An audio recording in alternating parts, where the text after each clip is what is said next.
বিসমিল্লাহির রহমানির রহিম। আপনারা সবাই ভালো আছেন তো ইনশাল্লাহ? সম্মানিত উপস্থিতি, আপনারা জানেন আজকে আমরা কালিয়াকৈর উপজেলা যে কর্মী সমাবেশের আজকের যে নির্ধারিত সময়, যদিও আমাদের একটু ব্যতিক্রম হয়েছে, তারপরেও আজকের এই আয়োজনে যে সমস্ত নেতৃবৃন্দ আমাকে সহযোগিতা করেছেন, বিশেষ করে আজকের কালিয়াকৈর উপজেলার সংগ্রামী আহ্বায়ক মিসেস নাসরিন আপাকে আমি আন্তরিকভাবে ধন্যবাদ দিই।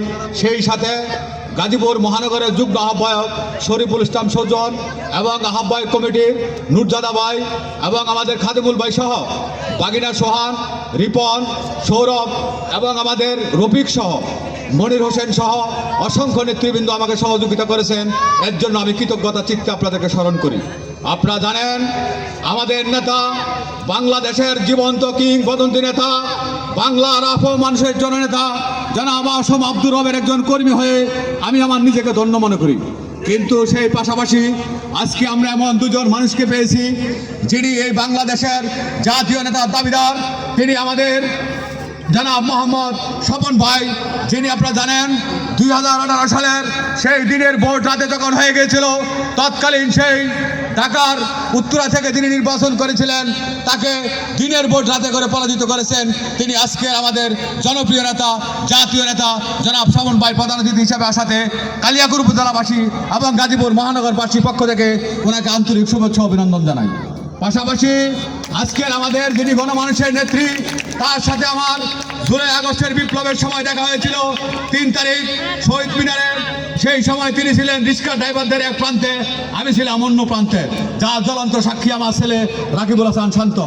আমি সেদিনে বুঝেছিলাম 3 তারিখে এবার হয়তো শহীদ রাস্তার পতন হবে, হয়তো বা সেদিন আমরা নেতা নেত্রীর সাথে ওইরকম সম্পর্ক না থাকলেও আজকের এই দিনটির জন্য গাজীপুরবাসী তথা কালিয়াকৈর উপজেলাবাসী আমরা অপেক্ষা করেছিলাম। আজকের আমাদের বিশেষ অতিথি হিসাবে যিনি উপস্থিত হয়েছেন তিনি গণমানুষের নেত্রী মিসেস তানিয়া রবকেও আমি কালিয়াকৈর উপজেলা এবং গাজীপুর মহানগরবাসীর পক্ষ থেকে জানাই আন্তরিক শুভেচ্ছা। আপনারা জানেন একটি দল করতে হলে সবচাইতে বড় একটি প্রয়োজন, বিশেষ প্রয়োজন, নেতারা কর্মীদেরকে মূল্যায়ন করবে, কর্মীরা নেতাদেরকে মূল্যায়ন করবে। তবে আমি এই দুজন সিনিয়র নেত্রীর কাছে, নেতাদের কাছে উদারত আহ্বান জানাবো, আপনারা তৃণমূলের কর্মীদের খোঁজখবর নেবেন এবং যাদের সাথে জোট করেন অন্তত পক্ষে গাজীপুর জেলা যের সাথে যোগাযোগ করে আমরা যদি কোনো জোটে যাওয়ার মতন হয় তাহলে আমরা জোটে যাব। যদি আমাদের রাজনৈতিক সক্ষমতা যদি একক নির্বাচন করার মতন হয় তাহলে আমরা একক নির্বাচন করব। কোনো স্বৈরাচারীকে ছাড় দেওয়ার জন্য একজনও আমরা প্রস্তুত নয়। আমরা আসম আব্দুর রবের কর্মী, এক একজন কর্মী, এক একজন কর্মীর হিসেবে, এক একজন নেতা হিসাবে আগামী দিন তৈরি হবে ইনশাআল্লাহ। আজকে আমি আপনাদেরকে আশ্বস্ত করতে চাই, আমরা চাঁদাবাজ না।